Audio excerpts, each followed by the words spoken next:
Hi there, this is in review of November the 6th. I was told to view these as paintings, so I always do. This is me walking Patchies, my tripoded dog. Like my dog and I, those truly linked do not need correspondence. When they meet again after many years apart, their friendship is as true as ever.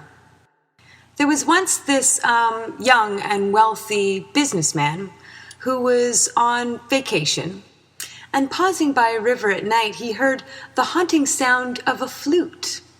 A passionate musician he was himself, he took up his own flute and eventually found the old man sitting on a ruin. Normally, the businessman would never sit on a ruin, or he would necessarily never really sit with a commoner. But the two men struck up a conversation and friendship through their music.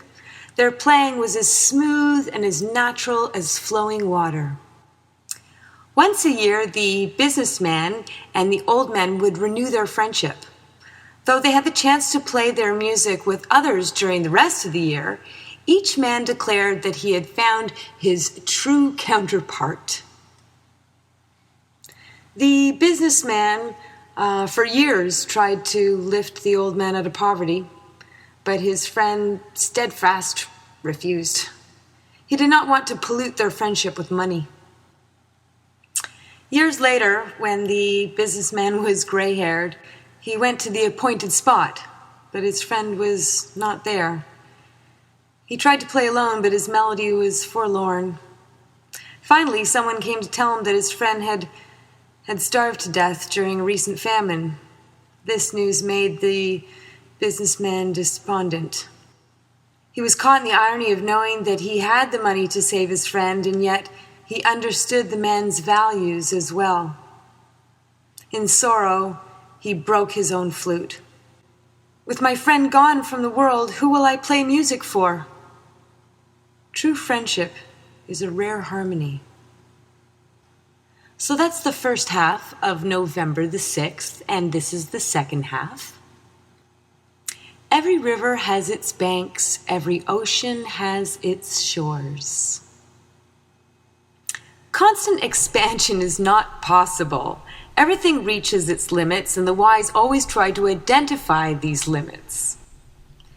In the environment, they don't willfully expand civilization at the expense of natural wilderness. In economics, they do not spend beyond the market. In personal relationships, they do not demand more than others can fairly give. In exercise, they do not strain beyond their capacities. And in health, they do not go beyond the limits of their age. With such attitudes, the wise can even exploit what others think is to be barriers.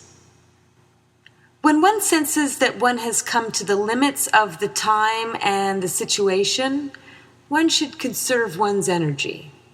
Often this will be in preparation for a challenge to the limits or changing over to a new set of constraints.